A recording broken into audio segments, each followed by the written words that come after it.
ભરૂચમાં ચોમાસાની હજુ તો બરાબર શરૂઆત થઈ છે ત્યાં શહેરના અતિવ્યસ્ત એવા દહેજ બાયપાસ રોડ પર શેરપુરા નજીકનો માર્ગ ધોવાઈ ગયો.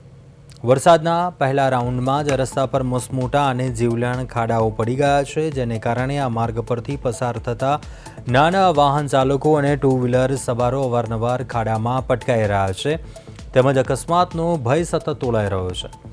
દહેજ બાયપાસ રોડ ભરૂચથી વિલાયત સાયખા દહેજ જેવી અગ્રણી જીઆઈડીસીને જોડતો મુખ્ય આર્થિક માર્ગ છે કે જ્યાંથી 24 કલાક હજારો નાના મોટા વાહનો અને માલસામાન ભરેલા ભારે ટ્રકો પસાર થાય છે. રસ્તાની આવી બિસ્માર હાલતને કારણે કલાકો સુધી ટ્રાફિક જામની સમસ્યા સર્જાઈ છે અને વાહન ચાલકો ત્રાહિમામ પોકારી ઉઠ્યા છે. સ્થાનિકો અને ઉદ્યોગકારો દ્વારા તંત્ર સામે ઘોર બેદરકારીના આક્ષેપો સાથે આ માર્ગનું તાત્કાલિક રિપેરિંગ કરવા ઉગ્ર માંગ કરવામાં આવી છે.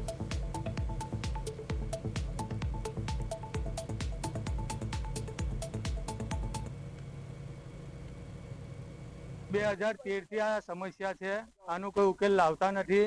જીઆરડીસી વાળા દર વર્ષે આવી અમને લોલીપોપ આપીને જતા રહે છે. અહીંયા પાછળ અમારી સોસાયટી છે, આરજો અને અરમાન, અને બાગે ફિરદોસ્તાન સોસાયટી છે. 150 થી વધારે મકાનો છે. અહીંયાથી બાળકો સ્કૂલે જવા માટે કઈ રીતે જાય તે પહેલા મોટામાં મોટો પ્રશ્ન છે. પાણીમાંથી સવારમાં વાલીઓ એને ઊંચકીને નીકળવું પડે છે. અહીંયા સામું જુઓ તો રિહાબ સેન્ટર ચાલે છે, મન બુદ્ધિ બાળકોની સ્કૂલ છે. અહીંયા ત્યાં પણ આવવા માટે એટલા ઊંડા ખાડા છે કે વાલીઓને તકલીફ પડે છે. આનો કોઈ ઉકેલ આવતો નથી ને આ ઉકેલ નહીં આવે તો અમે ગાંધી ચીજિયા માર્ગે આંદોલન કરીશું. ભાજપ સરકાર વિકાસના મોટા મોટા દાવા કરે છે, પરંતુ જે રસ્તાઓની વાસ્તવિક પરિસ્થિતિ જે છે એ જનતા દરરોજ ભોગવી રહી છે. આ જીએસઆરડીસી નો માર્ગ છે.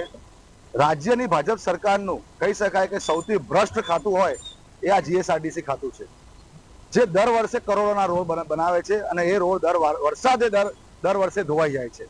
આ બાયપાસ બ્રિજની સર્વિસ રોડની વાત કરીએ તો અહીંયા પણ તમે જુઓ છો કે વરસાદના પહેલા 3-4 મહિના પહેલા જ આને પેચવર્ક કરવામાં આવેલો હતો, પરંતુ પહેલા જ વરસાદના અંદર અહીંની પરિસ્થિતિ લોકોના વાહનો લઈને પડી રહ્યા છે.